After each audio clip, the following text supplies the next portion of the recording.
And what's up, everybody? Welcome back to the channel. It is your boy, Cheap Ludes, dressed as a washed-up gym coach at the moment. You know that gym coach in high school who, like, you can tell just wants to be cool so bad, but they're, like, 28, and they're definitely just not it anymore. Yeah, that's me today. Let's count down the top 10 cards under 100K in NBA 2K22 My Team. Now, look, the market is absolutely imploded, dude. It has black holed and is just sucking within itself at the moment. I don't know if that's how black holes work. I don't know, man. I'm not an astrophysicist. I don't know these things. Look elsewhere. Go watch Carl Sagan if you want that accurate. Look, the market's crazy at the moment. That's all I gotta say. So let's do some honorable mentions and then we'll get on to the actual top 10. Honorable mention number 1. Look, the crazy thing, every card on this list is going to be an invincible or an endgame, which is wild. Endgame Kobe Bryant. Now, he is a little bit more on the expensive side, being that, it's Kobe. But at the same time, being on the expensive side is like 70K at this point. So it's like, it really doesn't matter. Endgame Kobe, I'm not going to go into each individual card and talk about like everything I would normally talk about, because most of them are endgame cards. So it's like they have the same 2 jump shots, or like, they're pretty much perfect in every single way. Same SIGs. Kobe's Kobe if you want to run with Kobe. I mean, he's 6'6". So you're essentially just paying for skins of cards when it comes to endgame. So he's got base 3, 6'6". He's got a Trey leaner. Like, he's very, very good. There's not really much to say. Honorable mention number 2 is another card that I think should definitely get some consideration for your lineup, and that's endgame LaMelo. LaMelo does look a little bit smaller than his 6'8" size would indicate. And you know what? To be honest, I would put Invincible Melo here too. I really would. Invincible LaMelo is very good as well. Like, I actually think that jump shot 81 is very clean, and he moves incredibly well, and he's significantly cheaper. Like, I mean, when I say significantly cheaper, I just mean in like the market as of right now. So instead of being like 40K, it's like 20. That's quote unquote significantly cheaper now. It kind of depends what you want to go jump shot wise with this one. I mean, the reality of the situation is, I think that the Invincible one is a lot better than people will give it credit for. But I think jump shot 3 with 102 up around very quick is just as good. He has the exact same 6 as LeBron. And this is probably overall the easier card to work with, if that makes sense. You know what I mean? Like, I think as far as the cards go, I think you could have more fun with the Invincible LaMelo, because it's just kind of like a different experience. But this card is overall, you can just pick this card up and just go to work, dude. That's basically it. Next up, we actually got an Invincible coming in here. I like to spotlight some Invincibles. The Invincibles are cool. I feel like there's some actual variety with them, so I'm having a little bit more fun running them. Invincible D-Rob. Not a card that I see anybody really hype at this stage. I mean, especially with all these end games out, I totally understand. But Invincible D-Rob at the power forward, like, this one has 73 Hoff badges, an unlimited contract, an unlimited shoe for 40,000 MT. D-Rob's jump shot is clean. Does he have the most meta dribble moves in the game? No, but he can kind of move, dude. Huge player build. He's phenomenal on the boards. Like, he is going to be the epitome of like a 3-and-D power forward. And if that's what you're looking for, like, D-Rob might actually be better for you than a lot of the endgame cards, because of his player build. Like, he's so ripped, dude. He's so dieseled for absolutely no reason that he ends up muscling his way into a lot more boards than you would expect sometimes. The player build is elite. He moves really well. I mean, D-Rob has been a force all year for a reason. And the jump shot is actually a lot better than you would realize. And the fact that you can get a badged up one that's essentially an endgame just with a slightly different release is definitely sick. Like, that's the cheapest one up, by the way. Like, that D-Rob that I was just spotlighting with 73 Hoffs is the most expensive D-Rob up. And I'm kind of curious what the difference in Hoffs are, honestly. I feel like there's probably some good stuff, but I don't know. Everything seems to be accurate thus far. So I'm kind of curious what the additional Hoffs are. Because, I mean, that's cool, man. The fact that you can find these badged up cards for no reason is dope. Like, it really is. Nothing crazy right now. It's just like, yeah, it doesn't look like anything psycho. Anything psycho mode has been added to them. I don't know why I chose that descriptor, but D-Rob's good. Next up, another Invincible, and I think this card probably should be higher up on the list, but a lot of people know about this card already. Invincible point guard Kawhi. He's also a bit on the expensive side compared to a lot of the cards here, but Kawhi moves really well. He's a 6'7" point guard. He's in kind of the middle there as far as like height, where he's not as fast as someone as like 6'3", but he's not sluggish like a Magic or something, or Ben Simmons at like 6'9", 6'10". So obviously he has some of the best defensive animations in the game. I actually prefer his Ray Allen base to his set shot 25 or base 3 version, personally. I do. I think it's just because it feels right coming off Kawhi. But you can probably find a badged up version for relatively cheap. Like this isn't even the same one, but $45K for a basically endgame Invincible Kawhi. Like, it's pretty cool, man. So definitely worth a look. Finally, Invincible Kareem is the last honorable mention. And specifically, I would say this one right here. This one's newer, and you can play the small forward, which I think is definitely underrated for Kareem. Small forward Kareem is sick. Yes, he doesn't have the cool player build that this one has. He's got the old Dusty with the goggles player build, but that actually kind of makes it even more funny in my opinion. But this Kareem is lights out. Like, $35,000 for this Kareem is a very good price. Like, you're getting an elite small forward for that price.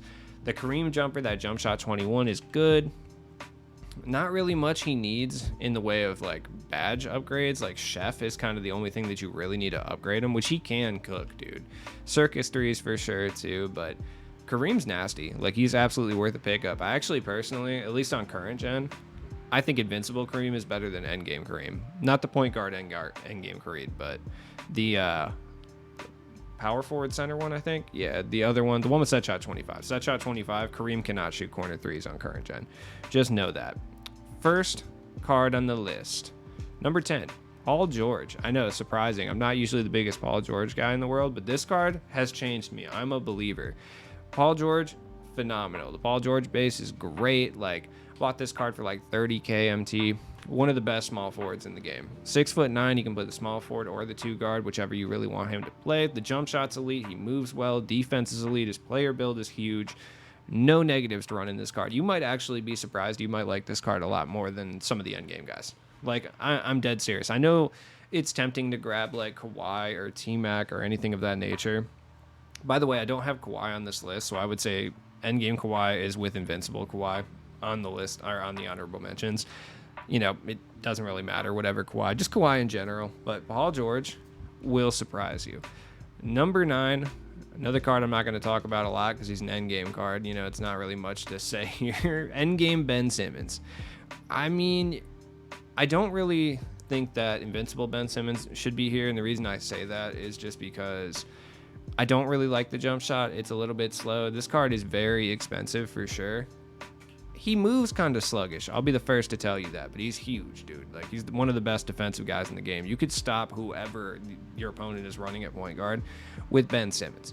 I've even seen some people run him at power forward and have some sort of success, and I actually think he's really good at power forward. I do, but I'm not the biggest Ben Simmons guy this year, but if you want Ben Simmons, you have the opportunity to get him right now for under 100K, barely, but under 100K regardless.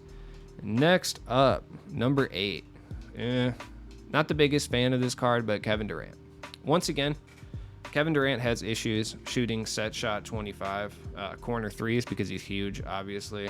So you're going to step over the line and shoot a vast majority of 2s. So if you're on current gen, just know that. On next gen, he doesn't seem to have that issue, but on current gen, he does. Now, that being said, the other version, especially if you're going to play him at the small forward, is phenomenal. The point guard version. Point guard version has that base 3. Clean release. Durant plays really, really well at small forward. I know there's always the temptation to run him at a different position because you can, but I actually think Durant plays his absolute best at the small forward position. The small forward position is typically the position that people will assign kind of the weakest offensive option on their team, and that's kind of what we're seeing. Everyone kind of runs their offense through like point guards and shooting guards for the most part. So it's not like Durant's a bad defender. He's not, but you don't have to worry about him locking down the best guard in the world, which it doesn't matter. He's an endgame Durant. He's got giant gangly arms, and he's 99 in everything with every badge. Like, it truly doesn't matter.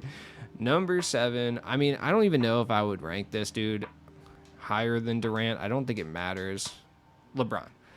Endgame LeBron. Once again, just keep it in your head that on current gen, LeBron, he's kind of 50-50. I feel like I've shot some corner threes with him, but he also kind of steps over the line too. So it's kind of remains to be seen. Carmelo is really the only person I've used that's like a forward that doesn't step over the line every time. LeBron's kind of hit or miss on this one. But like I said, on current gen, just grab the point guard version. He plays phenomenal at the small forward. It doesn't matter. The base three is super clean on LeBron. He's going to do a little bit of everything. He's got that giant-ass LeBron player build. So you know what it is. Just clearing some end games out of the way. Number 6, Giannis.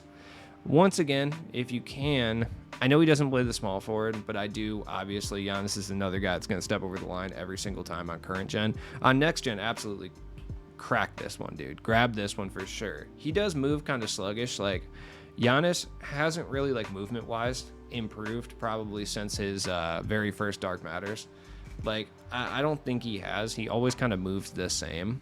People will say it's slow. It's not really slow. It's just, like, he's fucking huge. Like, of course he doesn't move that well. Like, obviously, there's some sort of balance in the game this year. But if you're on current gen, try to grab this one. Giannis plays great at the power forward. I know people say he's too small, but he plays fine. And at the point guard, I think he's a little bit sluggish, but this card is just going to step over the line every time, so there's really no point. But if you're on next gen, definitely grab Giannis for sure. Number 5, not an endgame or an invincible. I know, surprising. Young homie Tacko, dude. Tacko is ridiculous. Specifically Glitch Tacko. Glitch Tacko is the one that I wanted to spotlight for sure here, because Glitch Tacko is cheap enough to afford now, which is good. He's still expensive, don't get me wrong, but you can find badged up, shoot up versions of Glitch Tacko, and Glitch Tacko is near perfect on his own.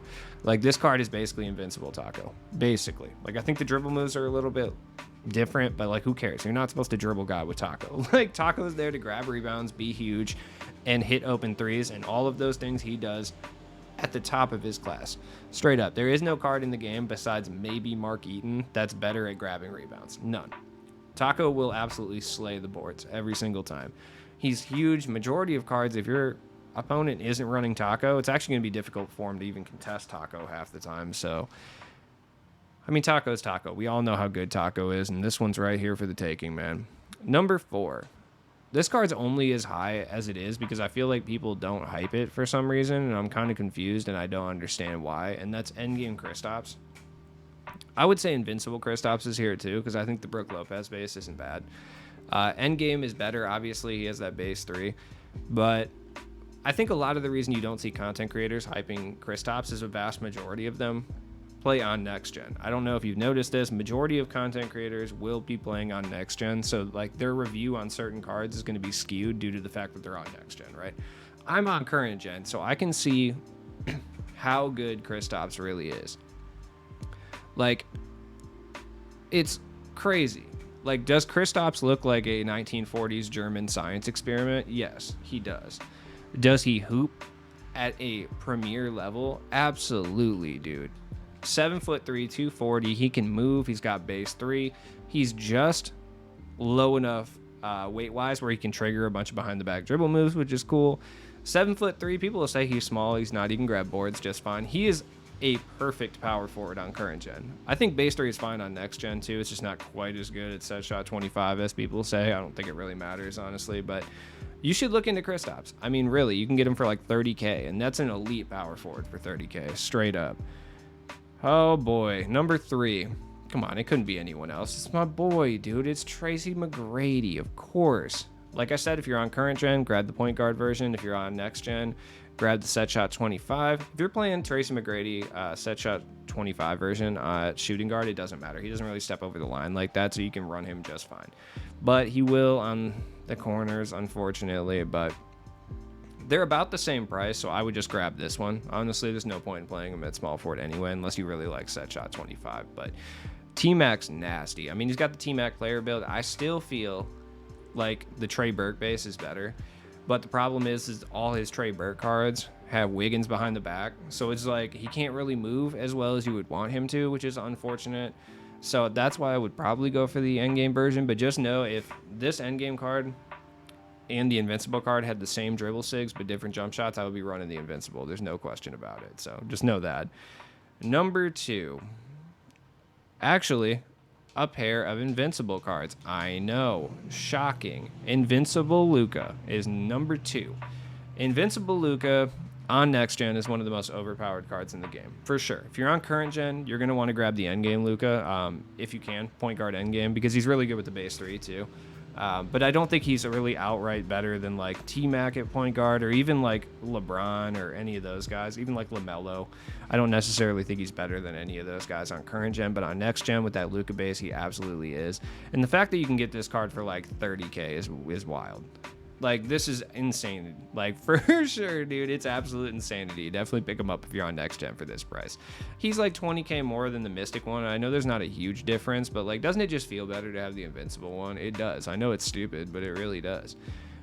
I don't know. That's just how I feel. And number 1, it could be no one else. It has to be Michael Jeffrey Jordan. It has to be no one else. Michael Jordan. Specifically, point guard, shooting guard one, though he is still pretty expensive, absolutely worth it. On current gen, he's without a doubt probably the best point guard in the entire game. Now, you could go grab the base 3 version or the endgame version, but I really do think Michael Jordan's release is so cash this year that it's better to just use the Invincible one. Everyone says that too, so it's not like an unpopular opinion, but it does need to be stated for sure. I mean, the Invincible one is more expensive than the M-game one, I'm pretty sure at this point, like, which is kind of crazy, but Invincible Jordan is absolutely a necessity. Now, yes, you could get away with running the endgame version, but it just isn't the same, dude. The card doesn't move the same as the other one, and the price isn't really that crazy between the point guard version, Invincible, and endgame. So I would just grab the Invincible one, like, straight up. Like, you might even save a few thousand MT. I mean, it's probably roughly the same, but you're better off grabbing the Invincible one is basically what I'm saying. There's no real way to argue it. Now, don't get me wrong. I mean, this endgame one with the set shot 25 is not half bad either, but when the Invincible Jordan exists, when the other Jordans exist for significantly less MT, it's better to just go with the Jordan jump shot because it's just superior. It really is. I think it's easier to green personally. It's harder to contest. It just feels better coming off of dribble moves. Maybe that's just because like people have been using them for a while. I would also do a special shout out because you can find out of position Jordans with like a ridiculous amount of Hoff badges for like 15,000 MT. Like, I saw one yesterday on stream. It had 75 Hoff badges and was 11,000 MT. I should have probably bought it, but I just don't really care. Like, I have Jordans. Like, it doesn't really matter. You know what I mean? But if you can find one of those two, I would say those deserve to be up here as well. This card was stupid when he came out, and it's still ridiculous. I mean, if you find one that's that batched out, which is low likelihood now because so much time has passed since the packs came out, but like, I mean, it's only been 24 hours, but still. I would still maybe consider it, but realistically, just go grab the Invincible one. You'll be very happy. As always, it's been your boy Cheap Ludes. Let me know if you disagree with the list at all in the comments, or let me know if you think someone got impartially let off this list or left off of this list. You know, there's a lot of cards that I think are really good that I didn't put on this list. You know what I mean? Like, there are. And there's certain cards like Yao Ming and, you know, Tacko that aren't buyouts yet. Special shout out to Cade. I actually been having a really good time with that card. I just wanted to shout him out. Dwayne Wade's been fun. I actually been stroking with Bill Russell for some reason. I don't understand what that's all about, but have a good night, you guys. Peace.